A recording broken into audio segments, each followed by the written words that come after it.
Yesterday, it was just as bad. I literally was on my computer working on something, and every like 5 minutes, the internet would just shut off on my laptop. Everybody else would be watching their Netflix and being on their phone playing their games. My computer was just turning it off. It's freezing here, dude. I don't think you understand. Woke up and it was like -14 today when I woke up. I had to go start my car. Car started for like 10 minutes. You Still can was keep cold. it. It was 67. It's going. It was 67 here yesterday. So I mean, I'm sorry. Yeah, it's just bad, but it's whatever. It's okay.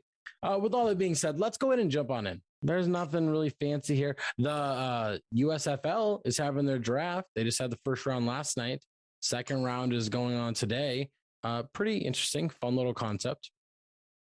So today we're going to be jumping back on in to our dynasty series of players to buy, players to keep, and players to trade away from every NFL team. And this week, we're going to continue with the AFC South. My name is Tyler Lauder. This is the Cheap Seats Fantasy Podcast over here on Second and Short with our fantasy and dynasty expert, Jason Teasley. And this is going to be like a Jerry Springer type of episode. We're going to get a little argument here. We're going to go back and forth. We don't agree on a lot of things here, which is fine.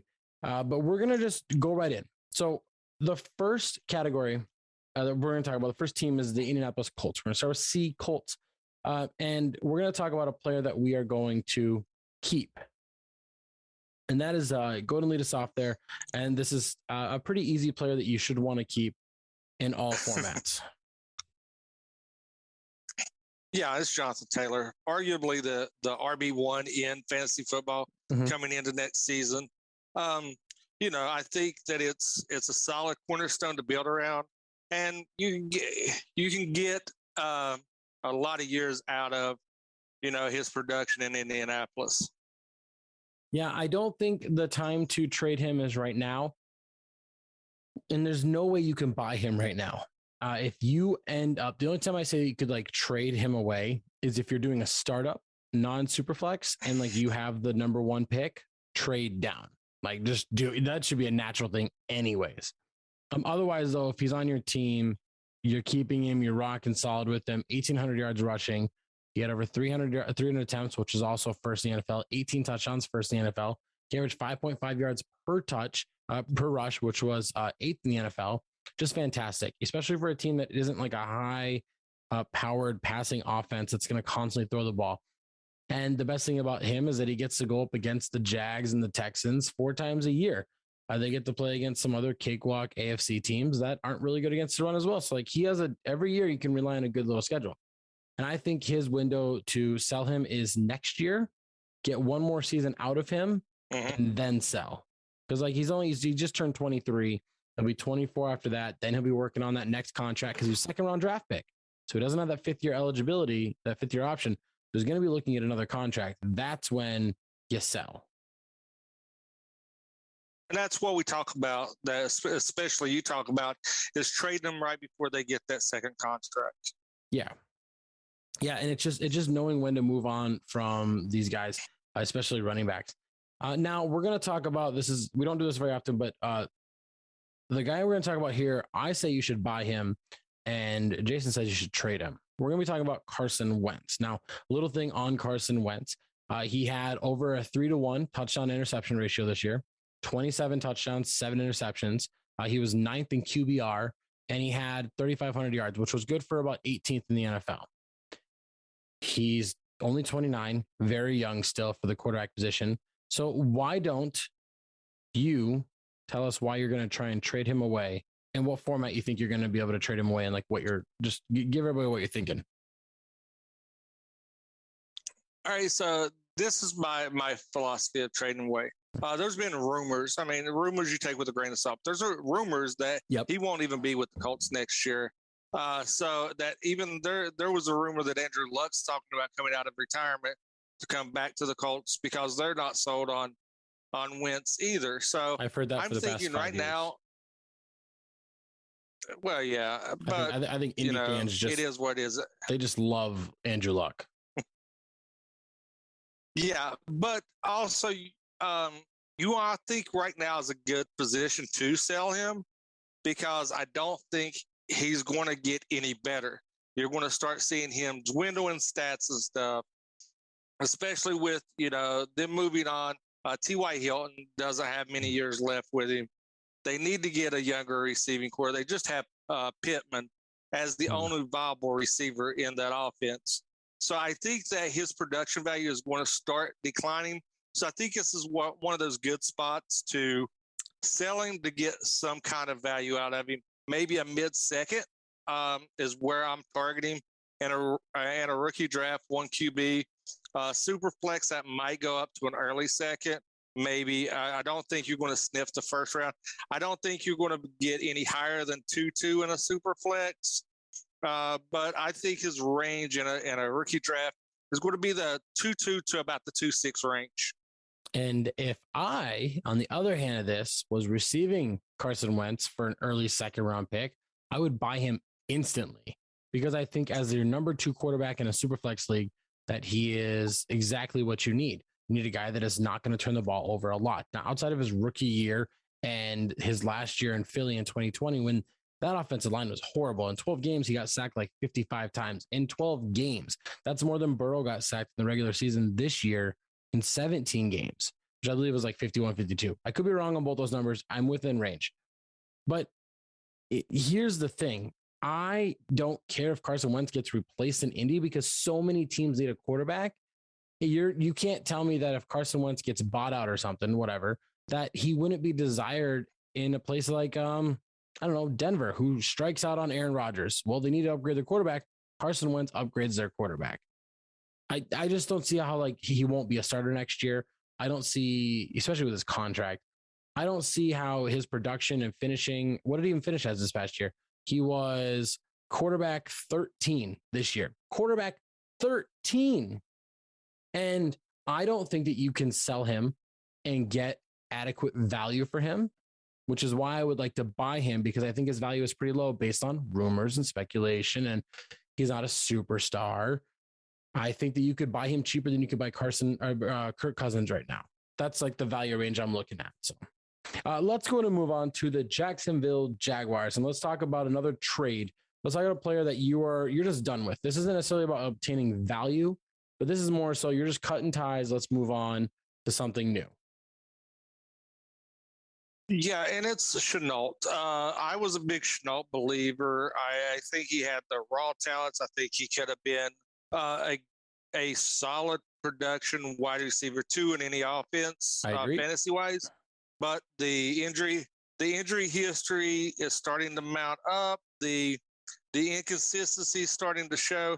I think that he has all the raw talent, but I just don't think he's there yet. He could surprise me. He could turn it around and have a resurgence, that we're seeing like Cordell Patterson. I don't think that it's going to happen, but Shenault has the tools. I just don't think he can transition the tools to his game. Now, he has only missed 3 games in his NFL career.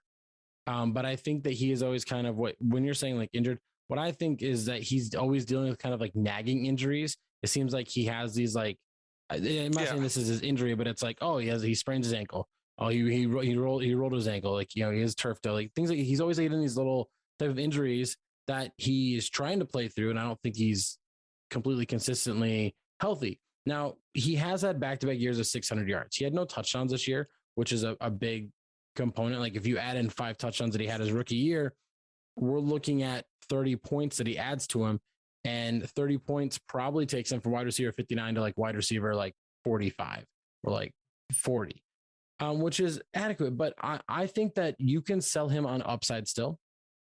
You can sell him on Marvin Jones is older. He's probably not going to be, he's not going to be there for too long.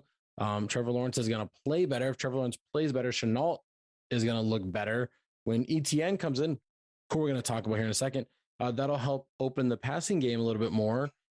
Shenault could be a guy for you. And it makes sense for both parties, because somebody can get that high upside guy that they're craving and wanting, and you kind of can get out of something that it doesn't matter if he's successful anymore. You just want to get out of this, move forward, try again with another guy. I mean, I love Shenault coming out of college as well. As a big fan, I thought that he was better than where he was drafted. And I was always preaching him in like the late first round. And I think that he has the talent, but I agree with this trading here. Now, let's talk about a guy that I think that on the opposite end, a guy that I think you should buy. And I don't think is getting enough credit. And that's running back 26, James Robinson, a guy that as soon as ETN was drafted, he was kicked to the curb in all dynasty formats. Everybody was just saying, get rid of him. They don't care. He's not worth anything. I think I got him in like a startup in like round like 12 or 13, like really low. And he ended up being the starting running back because ETN got hurt. He ended up having 8 touchdowns. He had like just under 800 yards rushing. I think he had together, I think he was just under 1,000 all-purpose yards in 14 games. So if he played his extra 3 games, he probably gets another like 200 yards, probably looking at about a 1,200 yard season with 8 touchdowns, which is a pretty good year for a guy that should be your RB2 or RB3. Here's my thing. James Robinson is so cheap that he's not going anywhere. Doesn't matter if ETN's there. We don't know how ETN's going to do in the NFL, let alone how he's going to recover and come back. What we do know is that he is coming back, which is going to hamper the value on James Robinson yet again. And I think you'll be able to buy him way cheaper than you should be able to, is what I'm thinking. Yeah, I fully agree with that. If anybody goes back to one of our earlier shows, preseason 2021, I was hyping up James Robinson being traded to the Falcons because everybody was on the ETN hype train. I think he's a serviceable running back. And I think that if Jacksonville's smart, they'll use the old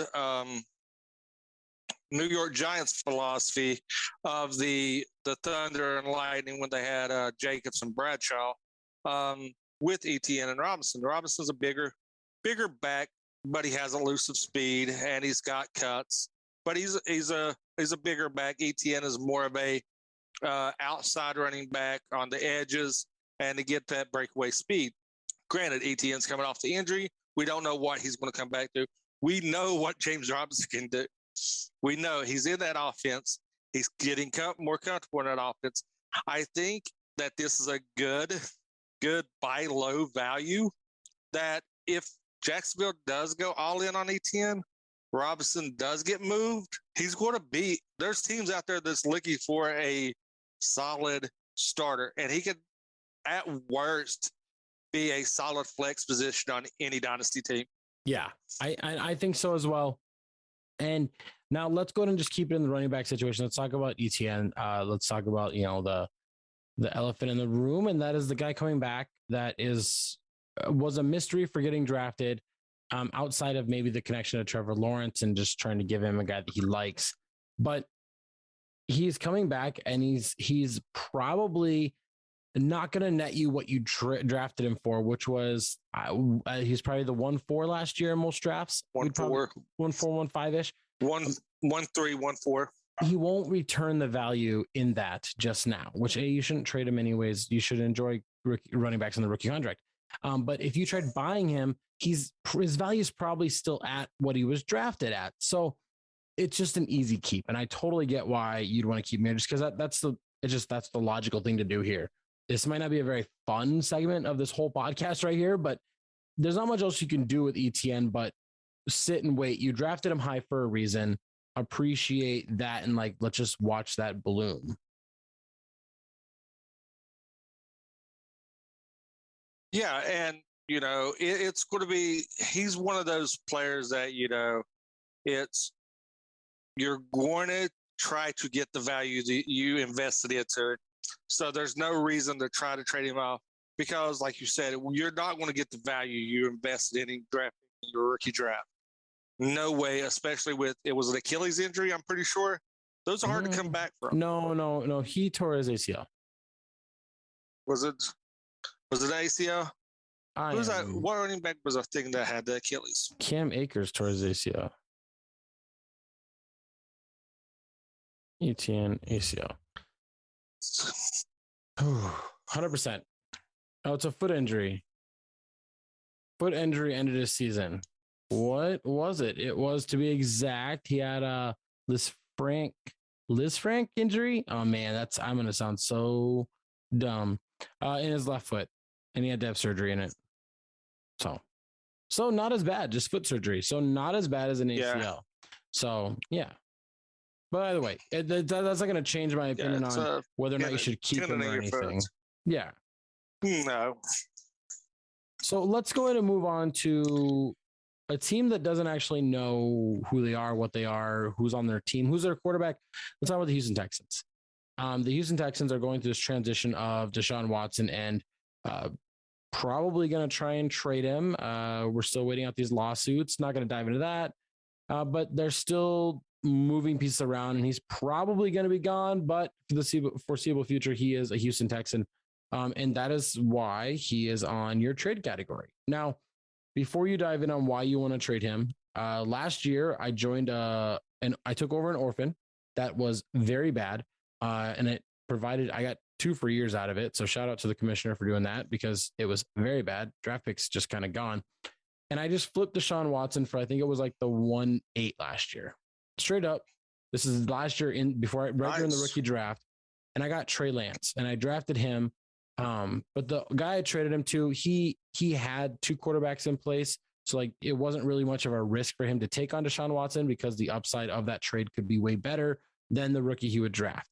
But that was it like lawsuit, like that was like a lawsuit, like I don't even know, like 4. Like that was very fresh into this whole lawsuit thing. And yeah, so I'm letting you know that's the value I got last offseason for him. And he's been traded a bunch since then, but just go ahead and talk about why you're trading away Deshaun Watson.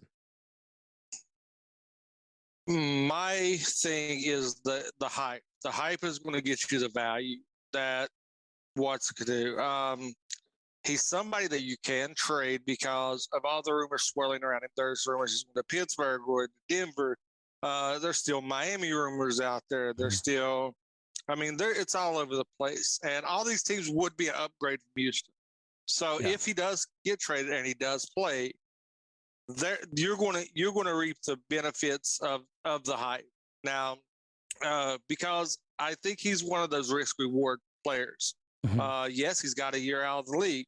What has he done in that year? Taking a year off that shortens your time frame of productivity.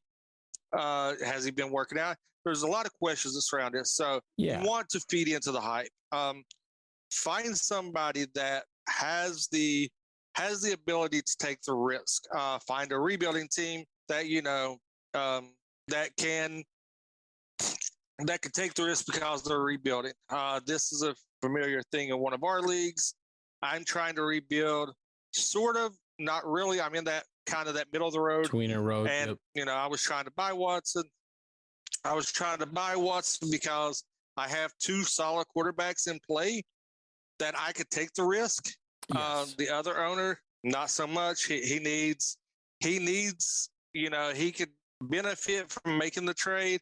I could benefit from taking the risk, but his asking price is way too much, and we cannot come to an agreement. You're going to run into those owners. That's common because as much as you're wanting to sell the hype, if you're trying to buy, somebody's going to try to sell the hype to you. So you got to be aware and you got to gauge that. As much as you're trying to sell, if you're trying to buy, they're going to try to sell that hype to you as well. Yeah. No, and I agree. And I think if you can, in Superflex leagues, probably at first is where you're still going to be sitting at. If you can somehow pull like sell Deshaun Watson, like you're rebuilding, and you can get like 2-4 plus a 2023 first, I would go for that route. If you can get like a 2023 second, a 2024 first, I'd still go that route. Maybe I'd want a little bit more. If you can trade him for like Jimmy G and like a future first round pick, I would do something like that too. But I just definitely think that you need to find out what you're going to do with him. And I think trading him makes sense and it's fine here. Now let's talk about a counterpart for him, a guy that we're going to keep. And I said to keep Davis Mills because if Deshaun Watson gets traded away, I don't think the Texans are going to draft a quarterback at number 4, I believe, in the NFL draft, or number 3, no, number 4, right? They're 4, 3. I don't remember. I think they're 3. Yeah, they're 3. They're not going to draft a quarterback that high. Davis Mills looked okay. Finishes the quarterback 29 last year, and finishing as a quarterback 29, he didn't play all 17 games. So it's a little bit different on his finish. He probably could have finished somewhere like quarterback 25, probably a little bit higher, which is still really good. And I don't think we can just discredit that. And if they're going to roll with him, maybe draft an offensive lineman. He had 2,600 yards, 16 touchdowns, 10 interceptions. He wasn't like last in any category. Like most time we see rookies, they're pretty low. Like his QBR was like 26. So like he was okay in 13 games. And if they can improve that offensive line, reduce the amount of sacks that he takes, and get him another weapon, I think Davis Mills had opportunity to be a nice little starting quarterback for you. I don't think that you can trade him away and get good value, but I don't think that you should be buying him because the hype is kind of there that he might be the next starting quarterback. And I like Mills. I think Mills is a good pocket presence. The team around him, outside of one player, is a hot dumpster fire. So I think what really you got to factor in is sell the fact that the dumpster fire around him, where you can grab and stash him for the potential in 2 to 3 years. That's where I'm looking at buying him, is someone that can benefit me in a few years, not have an immediate impact on my team. Mm-hmm. Yeah. Now let's talk about a guy to buy. Now the Texans are a hard team to talk about who we should buy because there's not a lot of guys you can buy on like really good value and everything. I really like Nico Collins. I think he has an opportunity to be like a nice little number 2 or 3 receiver there. But what I really like, and I really think that we could try and do, is why don't we go out and buy Brandon Cooks, who finishes like wide receiver 20 this past year? I don't understand. Yeah. I do not understand Brandon Cooks. He doesn't make any sense to me. This guy, if it should be 31 or 32, based on how long he's been in the league, he'll be turning 29 in the season. So like in like week 4, he'll be turning 29. That's crazy. And he just put together another 1,000-yard season, which means he has all but 2 seasons with 1,000 yards. And every season he's played over 14 games, he's hit 1,000 yards. He's done it with New Orleans twice, the Rams once, the Patriots once, and then he did with Houston back-to-back years. And he gets about 6 touchdowns and 90 catches. Like that's legit. That's a legit wide receiver 2 that for some reason you can buy as if he's like a wide receiver 3. People do not like Brandon Cooks. I don't get what it is, but I do. Yeah, he's got talent. He's got great hands. I think that people disparage him being part of the Houston Texans and the talent around him.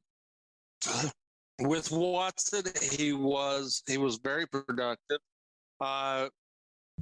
This year, with the carousel down there, he still put up solid numbers. Yes. So, I mean, 1,000 yards and 90 receptions and 6 touchdowns. That's high flex. Yeah, that's definite flex range. That's going to get you definite return in a flex. Solid wide receiver 2. He's going to be a plug and play guy, especially on some of these matchups where you can just kind of stream the matchup where to play him. But he is somebody that you could plug and play week in, week out. Yeah, he's going to have boom and bust games, but I compare him a lot to Tyler Lockett. He's going to have those huge games. Then you're going to see some dud games sprinkled in. Yeah, but he's still going to be a contributor of your team. So looking at his fantasy points production that he did in his 16 games, I got 1, 2, 3, let's see, 4, 5, 6, 7. He had 8 games this past year of over 17 points. So that's in 16 games. So half of his games he produced as a top 15 wide receiver. In half his games he produced like he wasn't. And you have to be able to understand that when you trade for him. And I think that's why his value is so low. I think Brandon Cooks, exactly. Tyler Lockett falls in the same range. I once saw Tyler Lockett get traded for a 2-1 straight up. I think Brandon Cooks could be had for a pretty decent draft pick. And he won't break the bank to, like, if your receiving group is pretty bad, then go buy Brandon Cooks. He's very cheap, very affordable. He makes your receiving group work right away. And he's a lot cheaper to buy than anybody else that finished in that 16 to 25 range with him as well. And now let's talk about our last team. Let's talk about the Tennessee Titans, the the defending divisional champions. This is interesting because you want to sell AJ Brown, and I think that is just foolish. But go ahead and tell us why you're going to trade AJ Brown, and then I'll tell you why I disagree. I'm selling AJ Brown because I'm looking at this as he's one of two players you're going to get the value out of on the Titans. Outside of Derrick Henry, AJ Brown is a little bit more enticing to teams, especially in a dynasty format, because a lot of teams are looking for a wide receiver one, and they're willing to overpay. AJ Brown is one of the wide receivers I see that fall in that category where you could get somebody to significantly overpay to get their guy.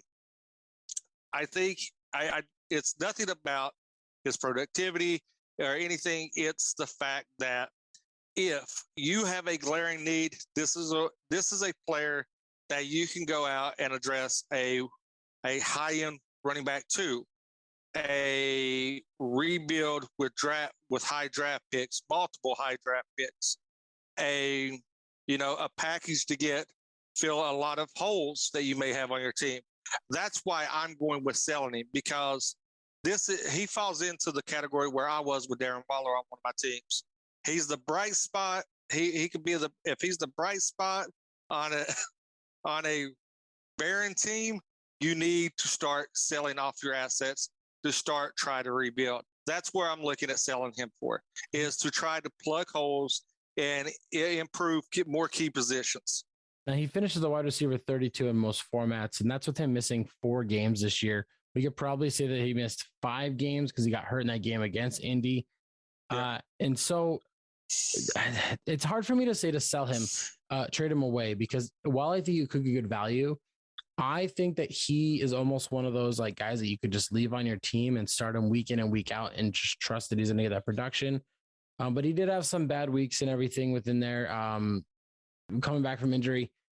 I get it. I don't know. I have this weird like obsession with AJ Brown that I think he's a really good wide receiver 2 on your team.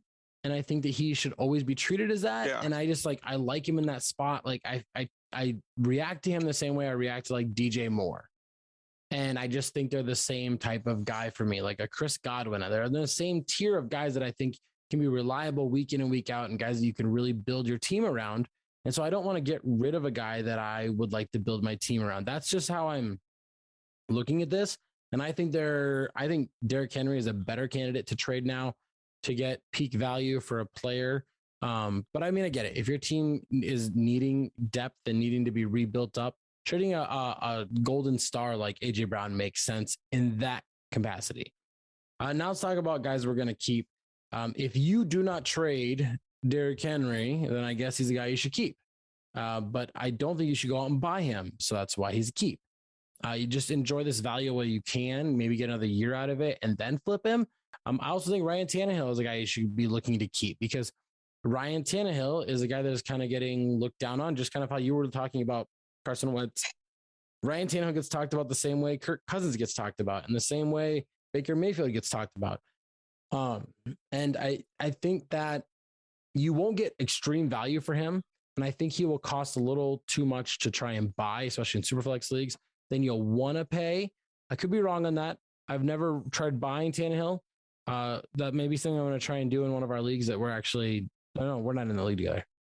I have a Superflex league. I'm going to try and buy Tannehill from somebody because their team's pretty bad and they have Tannehill. So I will keep you updated on how much what that cost me. But I just think that both those guys are guys that you can't get maximum value for necessarily. So you might, and you shouldn't be trying to buy them.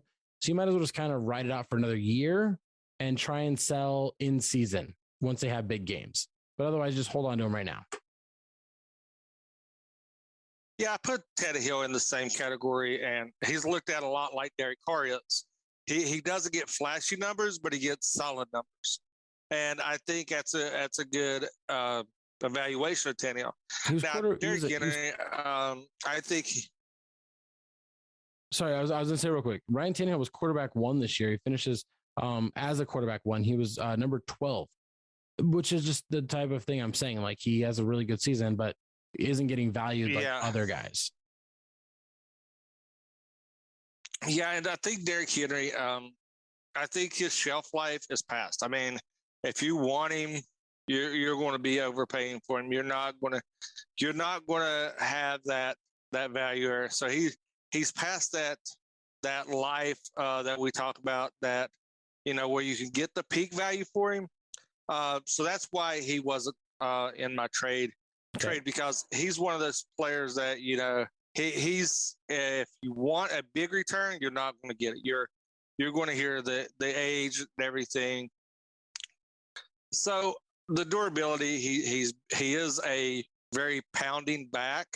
So people's going to try to sell you on the durability, especially with the injury this year. I think he's more of the keep him and ride him till the wheels fall off. That's fair. Now let's talk about our final guy of the day. And this is maybe a surprise to you. I don't know. It felt right. Let's talk about a guy that I think you should buy off the Tennessee Titans if you're going to buy anybody.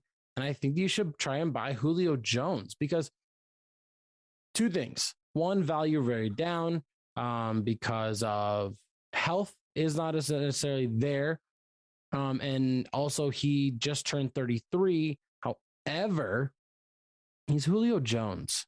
And just as Antonio Brown was getting kind of dogged down and pushed away and provided some value at an older age because he's Antonio Brown, I think we're going to see the same thing with Julio Jones. I think being healthy now, being in the system, I think if AJ Brown's there as well and he's healthy, they can work beside each other. And I think that will work and play alongside really well.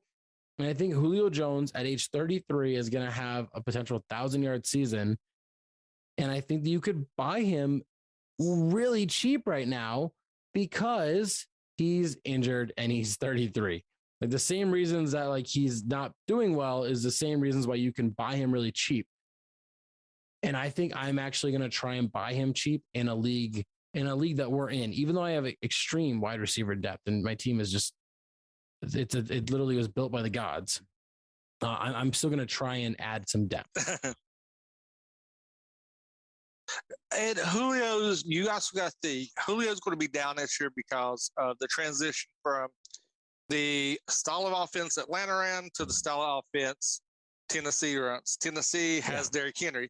They're more run-oriented offense, but also you got to look. He's lining up opposite A.J. Brown. Mm-hmm. It's going to benefit. You're going to pick your poison. Julio's in that. He's getting that quote-unquote Larry Fitzgerald phrase where he's not going to be the top guy because he doesn't have to be. He's going to start having those spots of brilliance where he can break one, he can get a jump ball, and he's going to have a big play. But he's going to also be the guy that could sit underneath, have the sure hands, move the chains, get you first downs, get you big chunk, get you 8-9 yards average, and keep your offense on the field. If you're looking for Julio in his first 3 years, a resurgence to him, taper your expectations. If you're looking for a solid flex that's going to be productive and consistent, that's where you need to target Julio. Yeah, and here's the thing. He averaged 14 yards a catch last year. So it's not like he just completely disappeared. He still is a guy that's moving chains. His average is 15.2 in his career. So it's not like it's too far down, but that's where we're at with the AFC South. And those are guys that we are looking to buy, guys we're going to keep, and guys we're going to trade away in our dynasty leagues. Regular single quarterback, PPR, super flex. These all opinions can kind of change slightly and differ here to there. I think more so on the values you can get in return for them. And that's about it. Now, talking about where you can hear more of us, things are starting to pick up a lot here. I have been fine-tuned. I've been getting my mind clear. I've seen a doctor. I'm feeling great. So I'm feeling great, which means I'm going to put out more content. Jason's got some more opinions. He's going to start asking some off-season questions on our Twitter and everything. We're going to interact with you guys a little bit more. So make sure you guys follow us on Facebook, Instagram, Twitter, TikTok. Subscribe down below if you're listening right now on YouTube. Like this video as well. Help push us forward. If you're listening on Google Podcasts, iTunes, Spotify, wherever your audio podcasts are from, leave us a review, give us a like, follow us along. make sure if you want to see us on another platform where you can kind of see other stuff that we do or that Jason does, we are partners with the W2M network. And on that network, you can see Jason on another podcast forum, another video forum, talking about movies and such, right? Is that what you do over there?